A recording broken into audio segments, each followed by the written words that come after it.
ઈશ્વા, આ વાર્તા તારા માટે છે. ચાલ, ધીમે ધીમે આંખો બંધ કર અને સાંભળ, એકદમ શાંતિથી. આજે આપણે એક ખૂબ સરસ વાર્તા સાંભળીશું.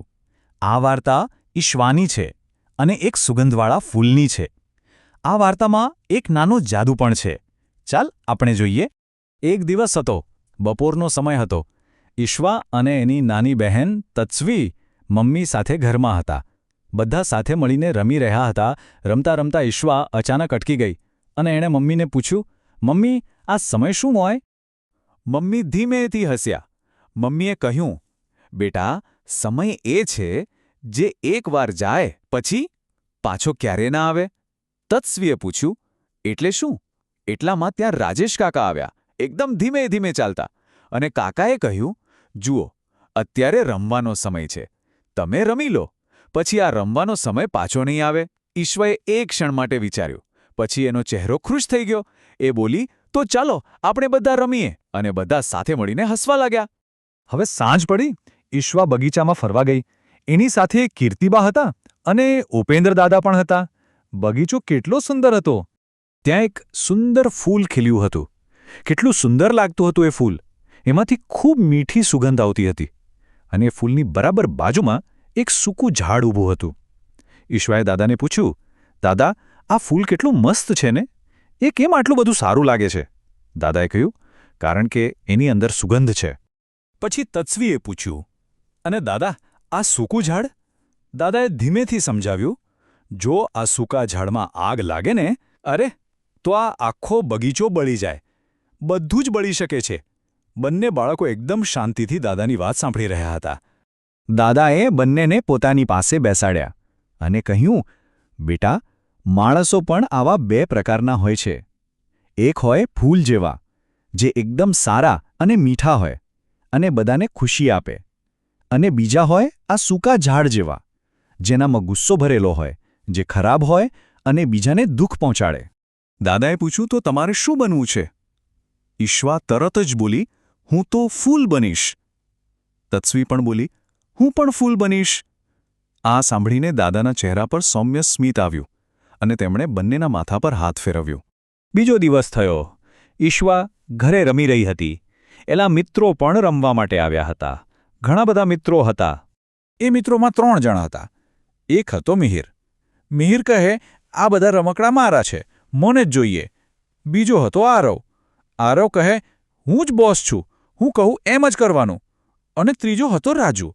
રાજુ કહે, જોજો, આ મારી કાર તો ઉડી શકે છે. તે થોડી વિચિત્ર વાતો કરતો હતો. હવે ઈશ્વા શું કરશે? ઈશ્વા એક ક્ષણ માટે રોકાઈ ગઈ. એણે કશું કહ્યું નહીં. એણે મમ્મી અને દાદાએ શીખવેલી વાત યાદ આવી. પછી એણે શાંતિથી વિચાર્યું. એણે મિહિરને કહ્યું, લે, તને ગમે છે ને? તું આ કાર લઈ લે. અને મિહિર શાંત થઈ ગયો. પછી એણે આરવને કહ્યું, તું બોસ છે, ચાલ તું જ ગેમ શરૂ કરાવ. આ સાંભળીને આરવ ખુશ થઈ ગયો અને રાજુને કહ્યું, હા, સાચી વાત છે, બહુ મજા આવશે. અને એની સાથે હસીને રમવા લાગી. ત્યાં નાયરા બધું જોતી હતી. તેને ખૂબ નવાઈ લાગી. અરે વાહ! તેણે ઈશ્વાને પૂછ્યું, તે એમની સાથે ઝઘડો કેમ ના કર્યો? ઈશ્વાએ હસીને જવાબ આપ્યો, બધાની સાથે એક સરખું વર્તન ના કરાય. અને પછી બધા મિત્રો આનંદથી રમવા લાગ્યા. સાંજે ફરીથી રમવાનો સમય થયો. ઈશ્વા એકલી રમી રહી હતી. અને રમતા રમતા, અરે, એનાથી એક નાની ભૂલ થઈ ગઈ.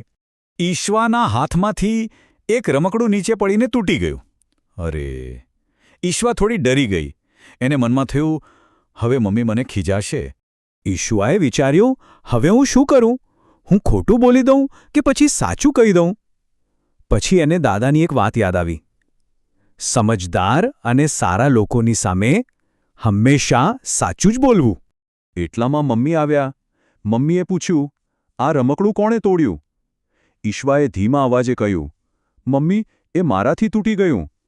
થોડીવાર એકદમ શાંતિ છવાઈ ગઈ, પણ મમ્મી ગુસ્સે ના થયા.